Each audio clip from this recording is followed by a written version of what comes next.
Mabuti po sana kung facts-based po yung mga iprinisit na kanina. Haka-haka lamang po. Akala ko nga po, fake news yung pinapanood ko. These are lies, Mr. President. At least in this plenary hall and in this chamber, the Senate did not entertain charter change under my watch as chairman. Na never naming napag-usapan yan. Madam President, ang pinakita po na video ay fake news.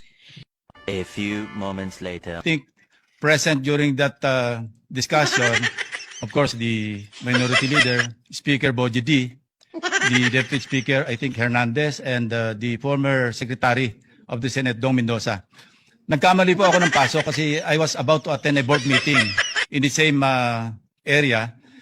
Sabi ni Senator Lacson, anong ginagawa nyo rito? Nagkamali ako ng pasok. Hindi, sabi ko, nagkwentuhan lang kami.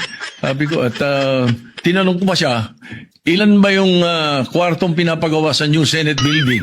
I even asked him that. Bakit? Sabi niya, why? Ito kang kako, yung mga congressmen gustong gawing regional. Gusto nilang gawing 36 ang mga senador. Sabi ko, tatanong ko kung kakasya ron. We were joking.